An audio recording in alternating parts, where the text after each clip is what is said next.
Hello, I'm David Hepworth. Thanks for clicking this word in your ear, the latest of hundreds of chats Mark Allen and I have had over recent years, some between ourselves and others with musicians, authors, comedians, and other people we like.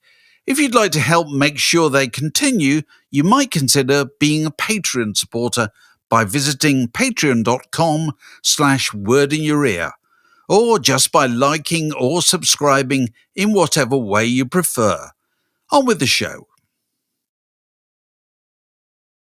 Word down your way.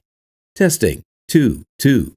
Well, welcome to this. Our episodes of Word Down Your Way normally begin with a brief introduction, but in this case, we only require 3 words. It's Danny Baker. Bless you, everyone. I know, I like a bad penny. I keep turning up, especially on these. I've done your show more than Frankie Vaughan did the talk of the test. You have. You've been a very regular guest. I can only think somebody dropped out, because when I get a strangulated email from either of you saying, "Couldn't do the show next week, could you?" No. Oh, yeah. There's never that. We always get, every 2 years, one of us goes, "Oh, Danny's doing so-so. Shall we talk to Danny?" We say, it's the other way around. It's us going, can he really mind if we lent on him again? Not at all. A gentleman, I'm in your service, as always. We're all one happy band here. We know that.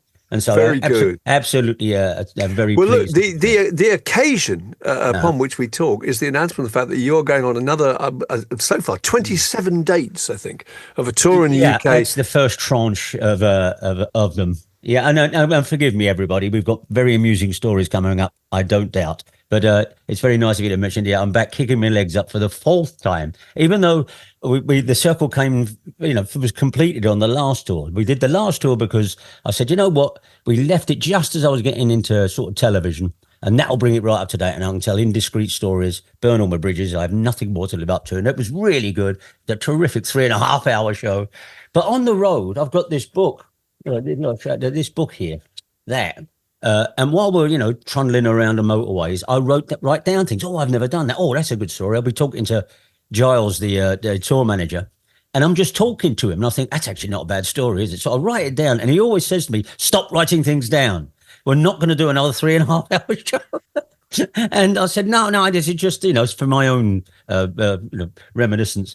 But it turns out... But also you forget stories, don't you? I can remember the second edition, I think, of your memoirs, the 3 volumes that I've counted so far, starts with the story of you being shot. And you forgot that you were once shot. So I forgot thought of other things that you... I was shot. I was actually shot twice in the Jamaica Road in London, and I'm loath to trawl it out here. But yes, I was, in the wee small hours of the morning, shot up the rump and shot in the knee. But by an air rifle. I mean, those hard ones, though, used to be like a silver silver bullet with the feathers on it. Pellets. Not the ones you used to have in the fairground, them little ones that look like, a sort of miniature Welsh cakes. The ones that there was actually a tiny miniature bullet with a feather on the back.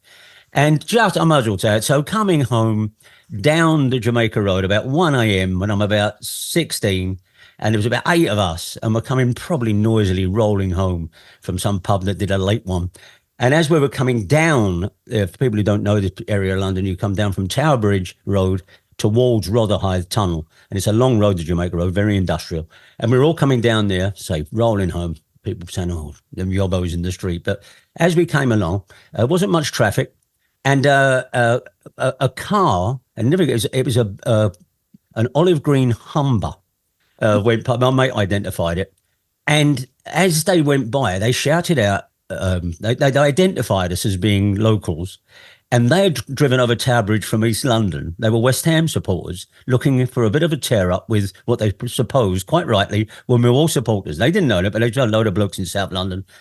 And as they went by, I heard this snap, and I felt my knee, and through my jeans, I could see blood appearing. My mates had walked, I said, and they shouted at me, "Well, as it's all gone by, this carload fired this thing and it hit me in the knee." And I doubled up. I mean, mates are going, "What's that?" I said, "I've been shot." I said, "I've been shot in the knee." And they all, like friends would do, they turned and went, "Oh, Michael's been shot. What are you talking about?" So they all came back, and this thing was sticking out of my knee and the blood was soaking me jeans. And I put my fingers of thumb around it and pulled it out. And I said, is that motor that went by? He said, it must be from the other side, because you literally come over Tower Bridge and drive around South London that way. They were what are they saying, Apocalypse Now? Terracing around Nam looking for the shit. That's what they were doing. Yeah. Anyway, and I said, oh my gosh, this is real bad. Now, if you go down Jamaica Road, as I say, at the end of it is the Rotherhithe Tunnel to East London. They didn't come that way, they came over Tower Bridge. And we assumed it was no point giving chase because they were away in a car and they would go through the Rotherhithe Tunnel and home. But no, there's a roundabout right in front of the Rotherhithe Tunnel. And they went around that roundabout. And while I am attending to my knee and pulling the shrapnel out of it, I mean, mates would say, come on, you're right. I said, no, I don't know, I felt it went right in, you know.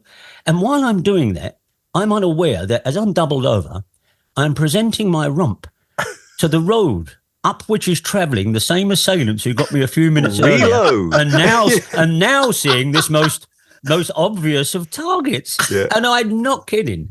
They went pop. We didn't see it, and they shot me right up the buttock. And if you think your mates laugh when you get shot in the knee, and they did. They shot. I used to sound stage, and I said, anyone wants to come around after and see? They're a little tiny scar, but it's not too little. But it was a big target. First time I thought that's accurate. Second time couldn't miss. Open goal. But anyway, yes, that was a story I forgot in the first book. And when I tell my mates that, they come to the shows, and I say, oh, they say, oh, we forgot that night you got shot. How do you remember that? I said, well, you don't forget that. And they think nothing of it, but it's good because it confirms for everyone else there, oh, he's not just pulling these out of the air. To coin a phrase. Yeah. But I got shot. Thank you for reminding me that I got shot twice. Well, can I just, I've noted down already in this conversation, we've had mention of the Humber, a motor car that not many people talk about. Olive green. The Welsh cake. The Welsh cake and air gun pellets. Yeah. Do you ever find you're kind of speaking when you do these gigs to a certain demographic who remember these things? Yeah, you do, but I never make it exclusive. That you can't do that because you can't presume I genuinely can't presume anyone knows that much about you, because especially after the first few people, they were pleasantly surprised. I never wanted to tread the balls. It wasn't my first love, as I think I might have mentioned on here before. I did it. Purely came out of promotion for the first book. They said, would you do an audience Q&A? And, of course, it didn't get round to a Q&A. You know me, the poor fellow who went on stage at this theatre over in West London, and he asked me the first question. I stood up and didn't sit down again for an hour and a half. But I didn't know that was a facility of mine. I've stood in the wings for every comedian you can name, but never wanted to do that. It's not quite stand-up. It's this... I'd surprise myself. I've got this skeleton of photographs that I could refer back to, but quite often it becomes this stream of consciousness. And I have to say to Giles as I come off, what was it I did third? I haven't done it before. What was that story? And he'll go, I don't know. He was looking at the horse racing or something. I say, the third story, what was it? And between those and the ones I write down have now led us. And this is the swan song. This really is. Once again, the swan song. It is. This has got a bit, but there's some absolute crackers. Anyway, they got in touch and they said, look, theatres seem to want it, and for being so identified with London, the shows go from Aberdeen down to the Isle of Wight and doing West Country and everywhere. And, so how do you get on in Scotland? Great. Oh man, the Glasgow, Edinburgh, and Aberdeen shows, absolute gangbusters. Because I hope. I'd say with that, I'm not aligning myself with that, but I'm not quite, I don't buy into that. Oh, it's regional, because otherwise, Billy Connolly and Peter Kay would not sell a ticket outside their respective home bases. Mm-hmm. It's not like that. It's very much, I think secondary is the shared experience and the demographic, but I hope that these are each and every one of them powerful stories as we go. And the very idea that they are live and, fairly ad-libby as a very loose as a framework. Yeah, because I remember you saying last time that it is spontaneous, but so you're going on without any particular structure, but you must decide before you go on where you're going to start. So how do you alight on that? Here's the thing. If anyone who hears the Treehouse, which is my own podcast, up to show 485 now, no, we don't get started every week started being referring to the current subjects under discussion and emails and that we ask people for, sometimes for 35 minutes. And all it is me and Louise Pepper, who meet just like we have now, within seconds of Zoom connecting us.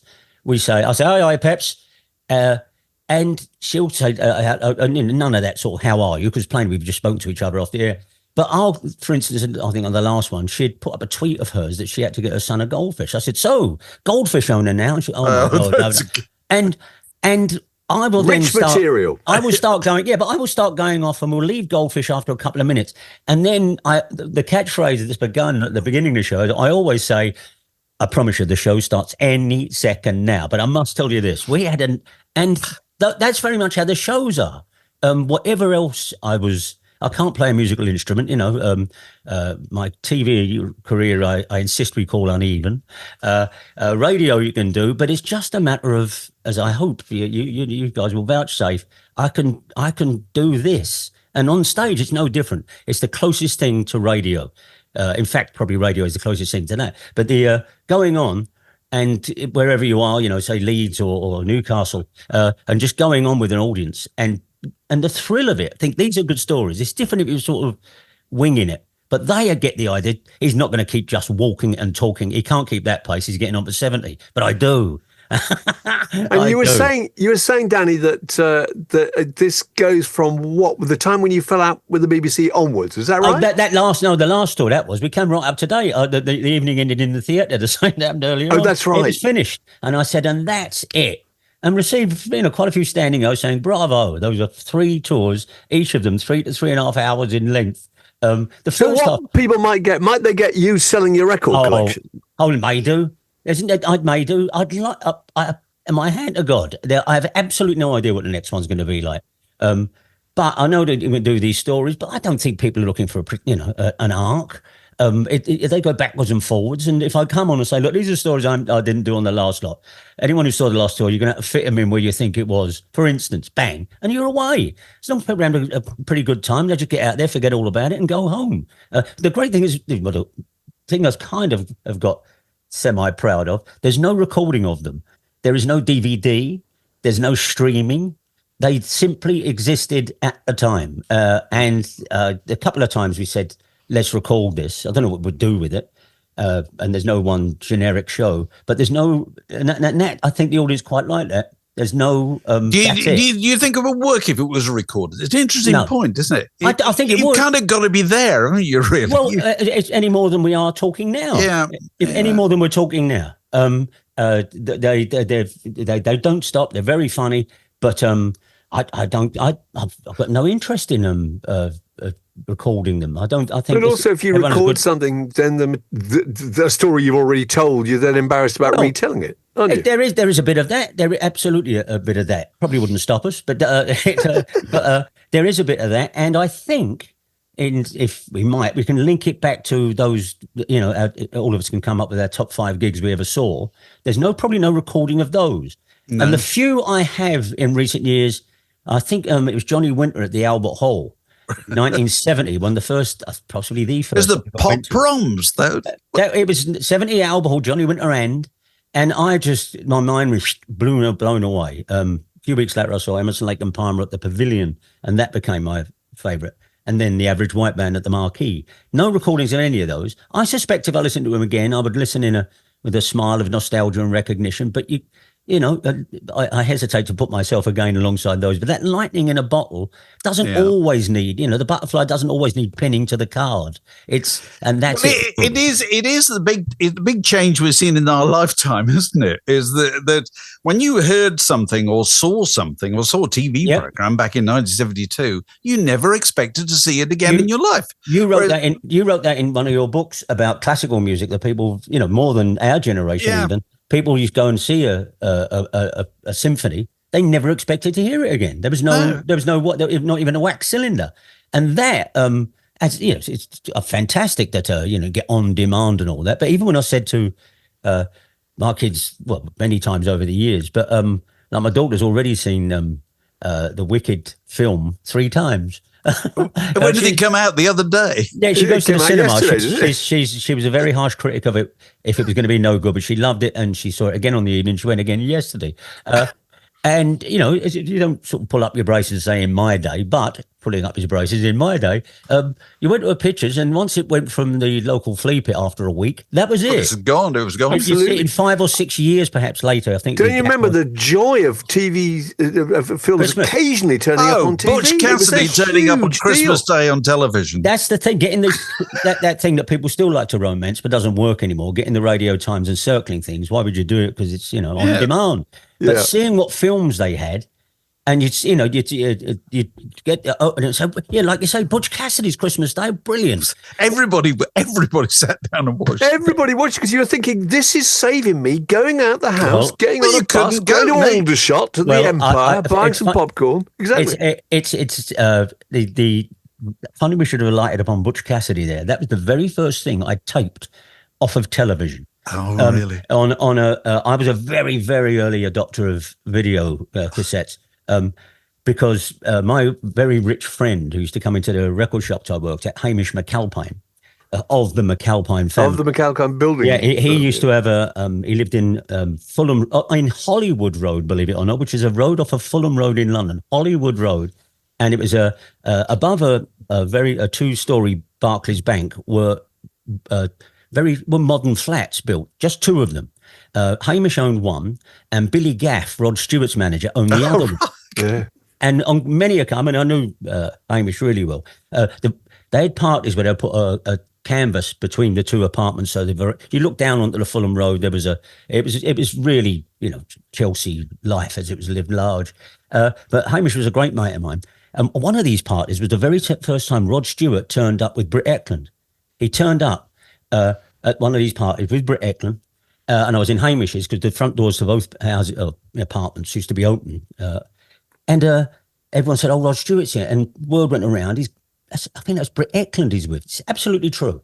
Anyway, he came into Hamish's, and that circuit, everyone seemed to know each other. There weren't a lot of famous people, but he came into Hamish's, and it was packed. And then after 10 minutes, people started complaining about something, and there was a lot of bad feeling going. He said, "What?" And there was a fella standing at the bottom of the stairs saying, "But I've got to. Rod Stewart, forgive me, but Rod had placed a rather large security fella on the stairs. The stairs led up to the only toilet in Hamish's, bathroom and toilet. And he'd gone up there with Britt. Now, they may have gone up there just to have a quiet moment. I don't know. But Rod went upstairs and he had this bouncer on the stairs. This is absolutely true. And everyone's going, "But this is mad. We've got to use the toilet. Go over Billy Gaff's. There's a queue over there." He commandeered, and possibly, as I say, just when they may have had a tiff. I don't know. But he came back down after about half an hour. "All right. What I've been doing?" His tie slightly crooked, looking even more raffish than usual. I know that sounds scurrilous, but it's an absolutely true story. Rod Stewart overtook the upstairs floor of Hamish's flat because him and Britt needed to talk about something, I think. He'd only been there 10 minutes. Anyway, anyway, Hamish got the very first video recorder. It was a Philips. And it took videos that were like the size of a loaf of bread. Oh, yeah. Two pressed down like crazy. And it would make that noise. And the tapes only could take half an hour. They were half an hour. But I remember the first time I went there, and I went into his front room, a couple of other people, and he said, "Oh, watch this, right?" And he fiddled around a bit. And on came the naked civil servant. Right, he taped Naked Civil Servant, and I looked at it like what's that the Jack Warner film about the early days of film when he calls a police officer, and I don't know the Blue Lamp or one of them box of tricks, and he calls this police officer to look at a bit of film, and the police officer's never seen any moving pictures, and the look on that officer's face as the camera goes in on him, what magic is this? What was what I did. I said, "Yeah, where's that coming from?" It was about 12 o'clock on a Thursday after. Yeah. I said, "Where's that?" He said, "I've taped it." I said, "What do you mean you've taped it?" And he had to explain to me that. And they're looking at television proper in the daytime. I used to dream about that as a kid, being able to record television. Anyway, when he wanted to update it to a VHS or possibly a Betamax, he said, "Do you still want that video of mine?" I said, "Yeah." And he said, "Well, you can have it." And Hamish was worth bundles. He's part of the McAlpine family. Very, very, very, very, very rare like that. And Hamish said, We said, you can have it. He said, give me £100, it's yours. Now, they were worth about 700 then, or worth, something like that. And I said, I will. 700 for a video player. Think about that. Well, the actual tapes, going around to HMV in Oxford Street to get the tapes. I remember an E120 would be £21.95 for 2 hours of luck, £21.95. Yeah. And that's in the, late 70s. So Amy said, you can have it. And I couldn't wait to get it. And I went over there. We put this in the cradle to the grave thing, but not the actual journey. I went over to the Fulham Road. This is in one of your memoirs, I'm sure. Yes, it is. It is. Yeah, it's a brilliant story. But I didn't probably put in that. It weighed, as all old, merchandise did of the technical bent in those days. It weighed a ton. This thing was enormous, absolutely enormous. The size of a Sherman tank. He gave it to me, and now I had no means to get a cab or anything. There was a long walk to a bus that took me to another bus that put me on the tube, which was hard to get to South London. Then there was only Surrey Dock Station. And all the way I'm holding this monstrous thing wrapped in a big cloth. And I remember the lead out the back with a plug on it was hitting my shins as I went up, down towards the River Thames. It was beating me black and blue. Anyway, so I got it home. And I just thought, this is it now. This is it. Here comes the future. We've got a video recorder. They weren't even selling them at Granada or DER or any of them shops. You couldn't rent them or anything. And I put it under our telly, and the old man saw me messing around with it in the evening, putting it in the back, taking out the aerial. But oi, don't go pissing around back there. We just found BBC Two. Don't go losing it again, right? Because I got so I put it in the back, and I remember getting the little knob used to push in and it'll pop out, and tuning it in, trying to find it. And Hamish had taped like up top of the pops. I had these 2 tapes he'd given me, and I found it, and I said, "Look at that, Dad! Look at that!" Mum and my dad looked at it, and they went, "What's that?" And I said, "It's the machine. It tapes the television." I'll never get. My mum came up with an absolutely perfect piece of rationale here, and she said, "I said it tapes. I told you it tapes the television," and she said, "What for?" And I said, "Well, so you can watch it again." She went, "What for?" I said, "Because like Coronation Street, we can have it now, and you can watch it anytime you want." And she went, "What for?" And she kept saying that, and I could not find. And I said, "But it just shows on it." And the old man who could ad-lib said, shows, you can fucking stage one on thing that size. So I had Butch Cassidy and the Sundance Kid I taped, because we had half-hour tapes. I had to keep cutting bits out, putting the pause button on. And I knew the film really well, so I thought, we don't need all that music as they ride down to, Bolivia. We don't need that bit. And so I said, watch Butch Cassidy, and we put it on the Sunday, and it started. I thought, I'll cut out the titles, and it came on, and then there's quite a slow start to it. So I paused it again. My old man came, what's happening? I said, well, all right, so they're the Hole in the Wall gang, right? Butch Cassidy and so on. So, and the next time it came, where are we now? And I had to keep going, well, no, right, so they robbed the bank now, right? So she is and I had to explain this truncated 25-minute Butch Cassidy that I have recorded.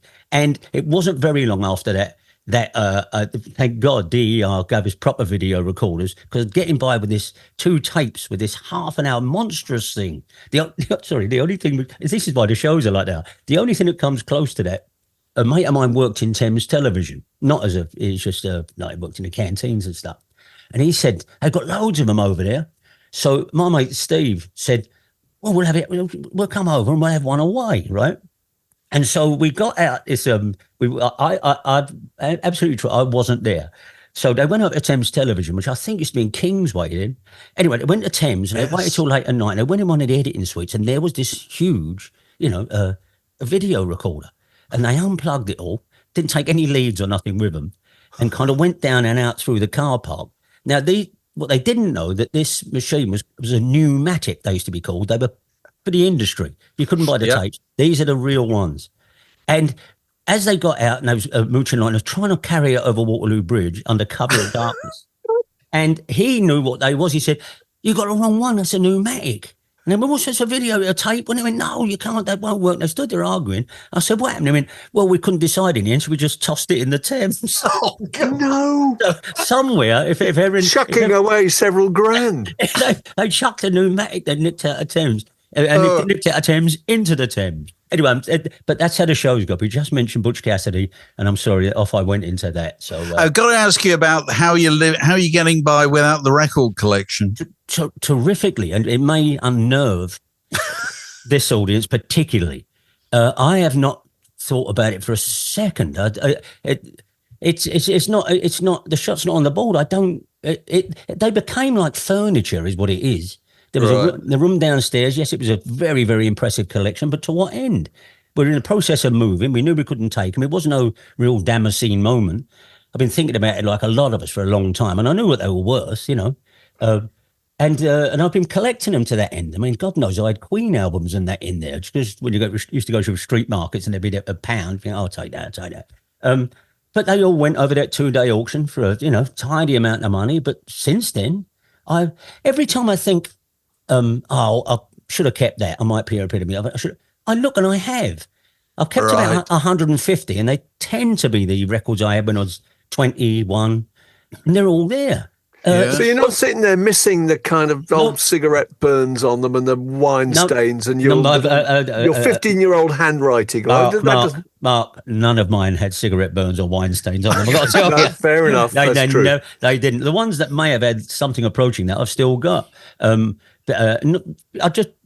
decided, well, the ones that are not worth a lot of money. I mean, Emerson, Lake and Palmer's trilogy, you're not going to get £10 for that. It sold too many copies. But stuff like that I kept, and but nothing really mind blowing. But every time I think, I wish actually that was nice. That was a beautiful piece. I kept it, and I don't remember doing that. I don't remember going through them. I just thought as they were going, that. But like even the first 3 average white band albums, 4. I thought they're worth nothing, not even worth fivers, and I kept them. And all I tend to need is 150 records. But do I play those? No. I fantasize the idea of getting it out, putting it in, doing the weight on the back. I don't. But I don't miss them at all. David Baddiel, he said a lovely thing. He said, because I think I understand. He said, they signify an identity which you no longer stand with, which is true. I don't buy any of the magazines anymore, not at a conscious decision. But I don't buy any of the rock magazines. My interest in listening to new music was never really there. I play records all the time. I still got them all in front of us on the computer. But as far as it goes, no. It was like getting rid of an old settee. I know it's is it a Warren Zevon quote? It says that we like having books because we think we like buying books because we think it buys us the time to read them. There is that.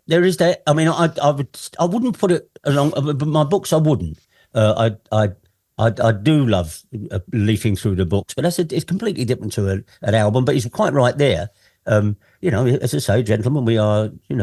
Just let's generously say we're in the autumn, and the idea of fanning around. Plus, the actual fun of looking for records is gone. It was great when he's got Petticoat Lane and down Deptford High Street or in Greenwich and find just boxes of, because they were worthless, Yeah. Some of these things are absolutely, it was wonderful doing that. But once you remove that from it, I wasn't that fussed at all. I don't even know what's gone. That's the other thing. I know what I've kept, but I think, I must have had that. I didn't look at the auction when it was going out.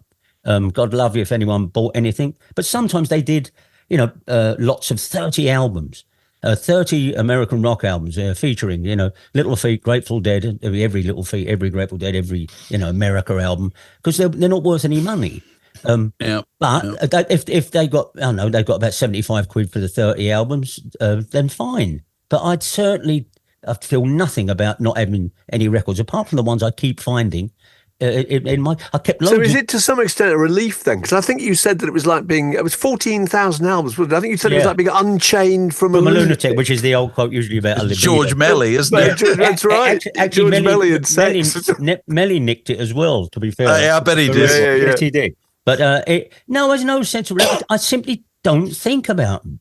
It's mad, I know, but I don't. I kept quite a few comedy albums and things like that. Because I find them useful for cutting up and stuff when I'm doing the Treehouse and stuff and things. And I kept quite a lot of novelty albums and about 120 rock albums. But But yeah, it's only stuff that would have been of use and probably pure sentiment. If I bought it when I was 15, I thought you've been with me a long time, but nothing that Is there anything amongst what you sold? I don't know if you kept track of this, that realized a lot more money than you suspected. No. I mean, you and I, and most of the people listening to know the worth. I knew a white label advanced copy of Ziggy Stardust wasn't going to go for £500. It went for about $4,000. As did the Hunky Dory. But I knew that. There was like King Crimson in the Court of Crimson King, signed by Robert Fripp and Greg Lake, and all that stuff. Fine. And people think, oh, how could you? But that's if someone else has now got it under glass, fantastic. The things when they were going through it and getting in touch with us, saying, whose autograph is this? Whose signature is that? And I'd tell them, because I did, especially over the radio years, do it. But so what, So what now? I'd trade it all for a grandchild, in case any of my kids are listening. But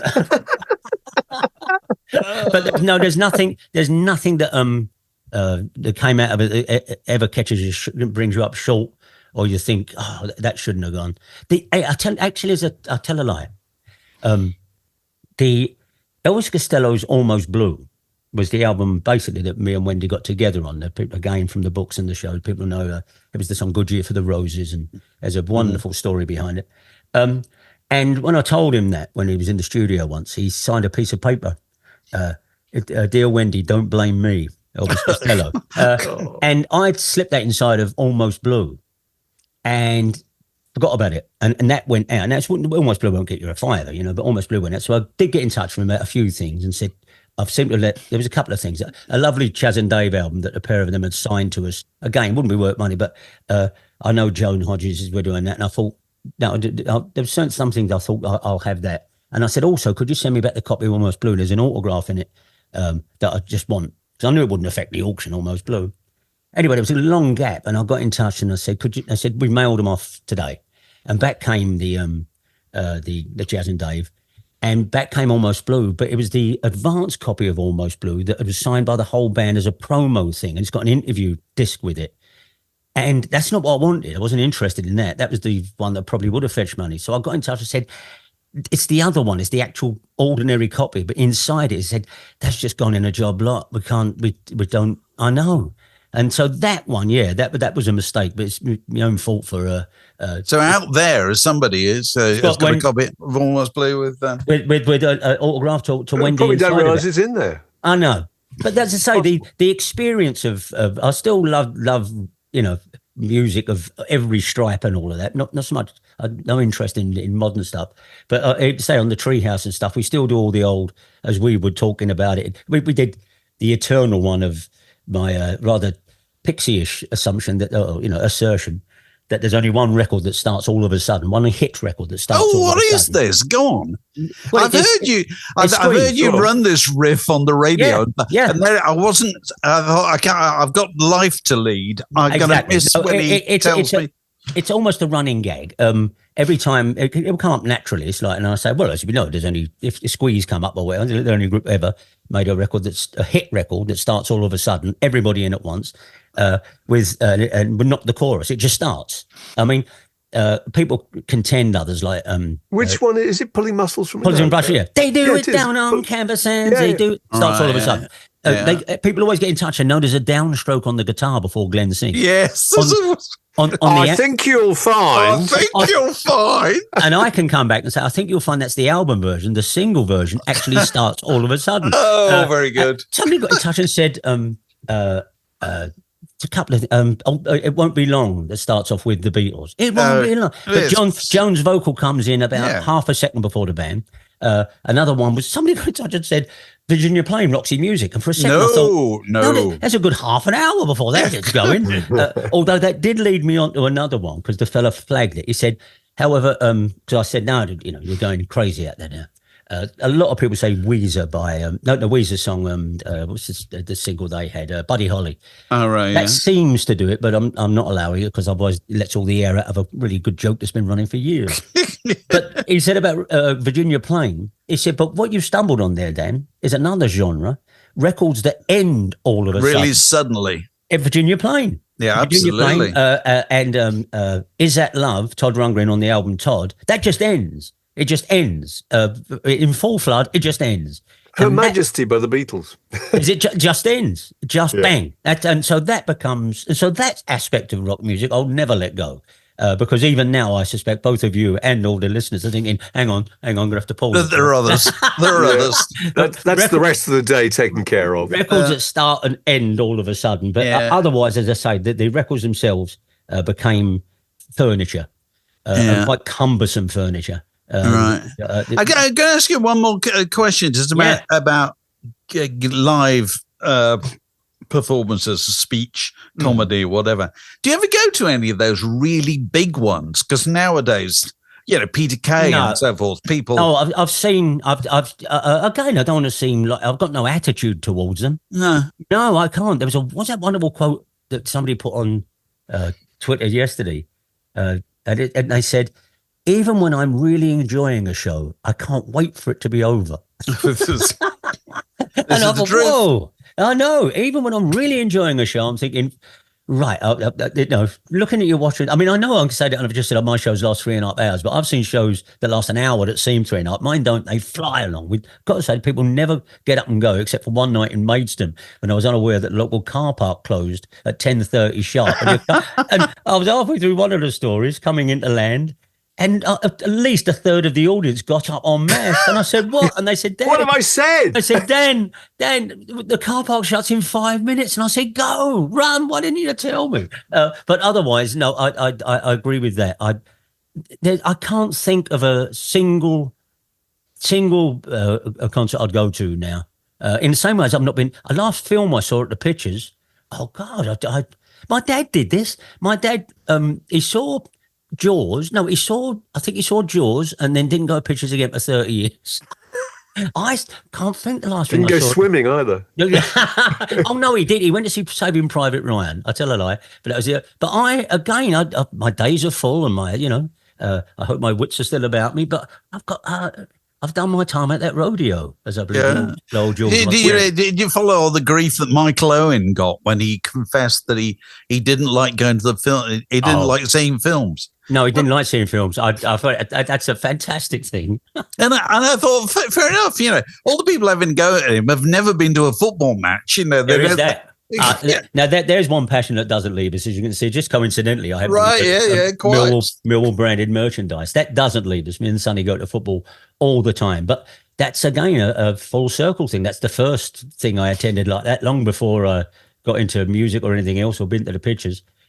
We had John Lydon on the podcast not long ago, and he was talking about how much he adored seeing Frankie Howerd, Bob Monkhouse, and Tommy Cooper live. Yeah. Well, I mean, you can't really talk about contemporary people because you know a lot of them actually. But back in the day, who were the great? Well, you knew those guys. I worked with all that. Yeah, you did. That's true. That's the odd thing. I think no one's been knocking around, light entertainment, let's call it that, as long as I have. It's just coincidentally, as you know, and before that I was in rock music, and during it I was.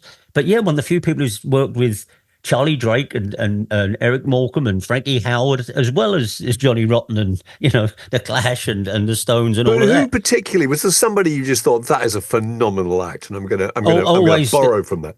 No, I couldn't. I wouldn't presume. I've never been a stand-up or all of that. Might nick the odd joke over for writing for others over the years. But my stuff would have all come from records we got out of the record library.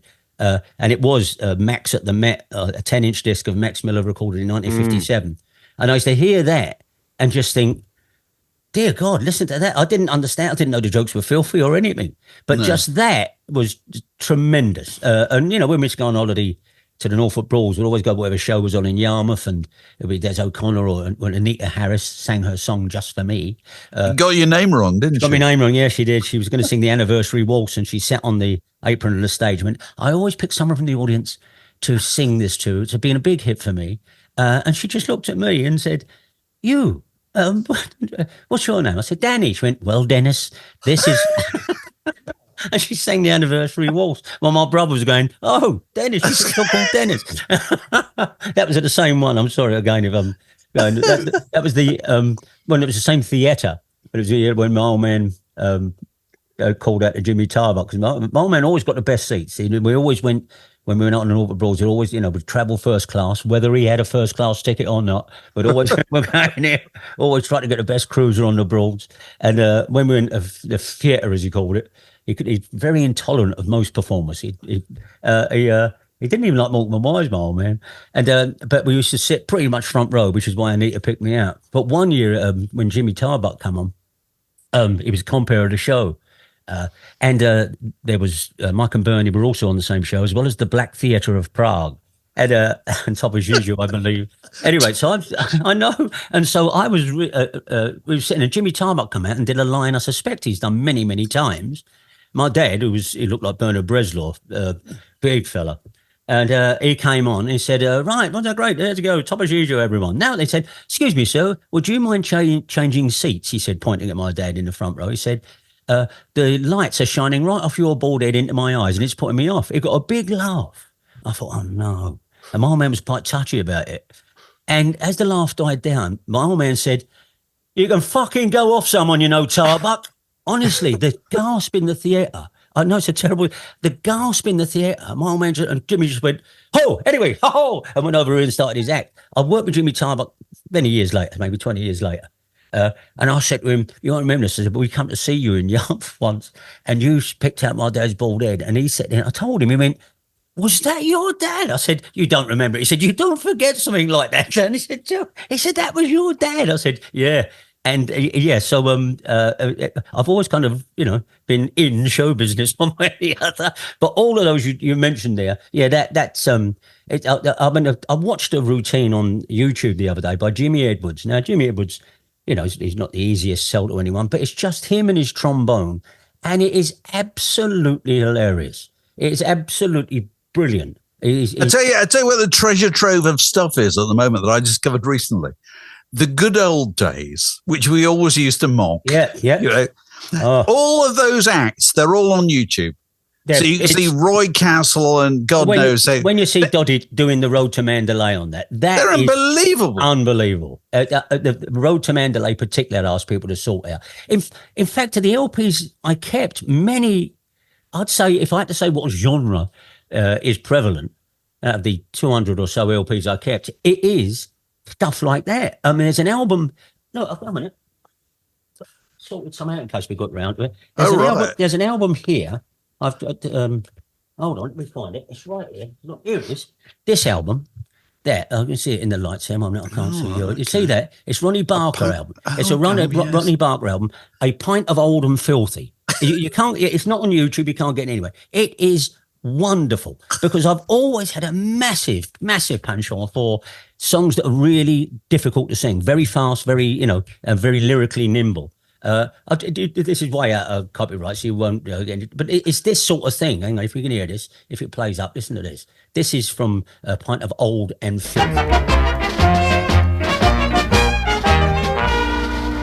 For a week at the seaside, oh, what a jolly affair.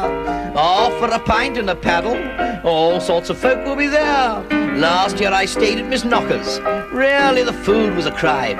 Sausages, all shapes and sizes, that's what she served all the time. Here we go. There were small ones, tall ones, rolled up in the bowl ones, long ones, strong ones, horrible and high. Pale ones, frail ones, never hangs a tail ones, red ones, dead ones, and ones that wouldn't die. Edible, credible, some that were incredible, bashed ones, mashed ones, not a pretty sight. Tangled, mangled, very nearly strangled, washed ones, squashed ones, you got them every night. Now that kind of stuff, gentlemen, that kind of stuff, that never mind remembering all the lyrics to Stairway to Heaven. The Vivian Stanshall. The level of accomplishment involved in being able to do that is just remarkable. It's absolutely stunning. And timing, the memory as well.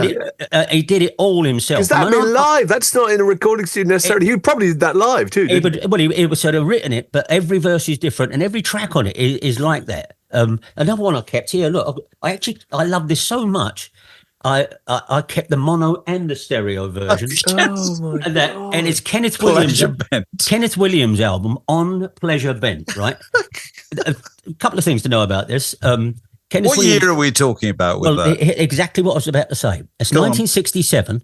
It came out in the first week of 1967 on the same day as Sgt Pepper and on the same day as Bowie's first album. Yeah, I got to say. And stick my arm up my back and say, which one would you get rid of the trio there? And as you see, I I did get rid of Bowie's first album.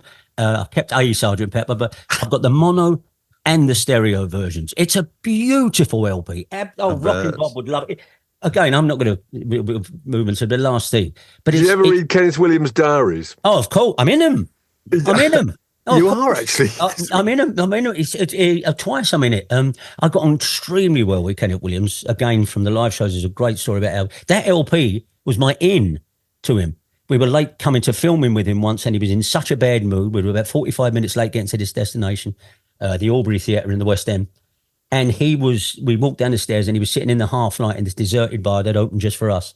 And he was at a face like he wanted to kill everyone. He would not. And I went down the stairs first, and I said, and the director walked over and he said, I've been sitting here all this, it's a disgrace. You asked me to get in, you don't, blah, blah, blah. And he was going crazy. And there's a track on that album where he does the monologue. Turns out the only track on the album he wrote has this for my luck, where he keeps talking about his ailments and saying, got up this morning, put my foot on the floor, like plugging in the mains, my iris, I tell you. Anyway, I went out to one of these spas, the cold water, my iris will tell you. And when he drew breath in his tirade at us, I said, my iris will tell you. Promise. And he went, how do you know that? I said, Mr. Williams, that was that track, that album. And he put his arm around my shoulders. Go on, you sit up, I'm going over rhythm. He said, I'll tell you about that album. And that was my in. And in the diaries, you have a look, he said, because he hated Michael Aspel. And Michael Aspel hated him, real antipathy. And he said, in the diaries, you have a look, he said, did 6 o'clock show again with the Aspel creature, Janet Street Porter, and Danny. I'm always just Danny. Yes. Yeah, I know. Ooh. But that album, and I promise you, this is the last clip I'll play, but it's actually beautiful. It's lilting and baroque, and it's not, some of it's out and out Kenneth Williams, it's all vocal mainly. But this beautiful track called Minnie Dyer, which is like Betjeman-esque. Listen to this. This is Minnie Dyer.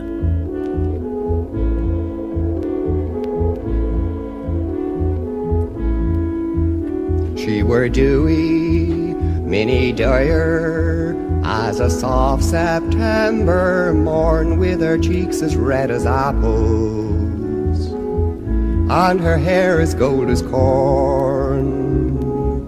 But the wanderlust was in her, and it caused a lot of talk when her bought an old bicycle so her wouldn't have to walk. Call the bell for Minnie Dyer, tell the organist to play. Had her not had that flat tire, she'd be here today, she'd be here today. I mean, it's a beautiful album. Oh, that's poignant. It's a lovely album. There's an oboe on it as well. Probably is a good word. Probably, given the studios were coming, the same oboe player who played on The Laughing Gnome, I reckon. Yeah, very probably. Very probably. And I tell you what session they enjoyed more. No, it's a beautiful thing. It's arranged by Barry Booth. Does these wonderful arrangements on every track. And Barry Booth later went on to do a very collectible album now called Diversions, the only album Michael Palin ever wrote. He wrote all the lyrics on it, Michael Palin. It's called Diversions. But Barry Booth is the genius behind that, and it's a wonderful LP. And again, that's the sort of thing I kept, because you're not that even that isn't on YouTube. The other one is on YouTube. Whereas with the Best Will in the World, all the Randy Newman back catalogue is. Yeah. So it was. Although I did keep Good Old Boys, of course.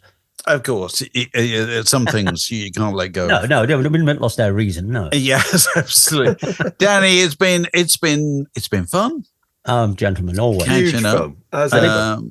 When does your tour begin? I've got a good way. March. I know when it begins. It begins in April. Does it? And it begins at the Maidstone Hazlitt. No, okay, fair enough. I think you'll find. Bless you for jumping into to make sure you're there. Yeah. Well, I tell you what though, if you go to DannyBakerStore.com, there's all your tickets on there. That's a very good of you. Let me say that. But yeah, they're all there, and it is it's like this. I mean, gentlemen, we didn't make any notes before this. We had no idea, but hopefully, as I say, whatever meager talent lurks within. It's always that a very small talent to amuse, especially a rock and roll generation. So that's the kind of evening it is. That's the kind of time it is. Always a pleasure, never a chore, Danny. Thank you very much indeed, gents. Great to see you. Can I play one bit of dialogue before we go on? One bit of dialogue. You know, the hardest thing, and you both will appreciate this more than some of the audience, the hardest thing, never mind how can you keep a wave upon the sand, as they say in How Do You Solve a Problem Like Maria, trying to bring Woodhouse to life. No television show ever does it, does they? No, I've never heard of somebody reading Woodhouse that works. You know, it's that, when you were talking about books earlier, that is the only experience, except once. And we'll end with this. We won't come back after this first 20 seconds of this. Terry Thomas made one album, which I've kept, where he read Woodhouse short stories, just one album in about 1970. And the only time you're ever going to hear Woodhouse, and if ever you're short of a guest again and don't want to drag me aboard, just play this for the listeners. This is Terry Thomas reading Woodhouse. It's been an absolute pleasure, everyone. But we'll play out. This is Terry Thomas reading Woodhouse. Ask anyone at the drones, and they'll tell you that Bert from Worcester is a fellow whom it is dash difficult to deceive. Oh, lynx eye is about what it amounts to. I observe and deduce. I weigh the evidence and draw my conclusion. And that's why my Uncle George hadn't been in my midst for more than about 10 minutes before I, so to speak, saw all. To my trained eye, the thing stuck out a mile, and yet it seems so dashed absurd. Consider the facts, if you know what I mean. Well, I mean to say, for years, right back to the time when I first went to school, this bulging relative has been one of the recognized eyesores of London. He was fat then, and day by day and everywhere has been getting fatter ever since, till now tailors measure him just for the sake of the exercise. Tailors measure him just for the sake of the exercise. You've used that gag yourself. I know. Brilliant one. Who would not? Who wouldn't? We're all in the shadow of the master. And on that, ladies and gentlemen, let's let these people go. Word down your way. Testing. 2, 2.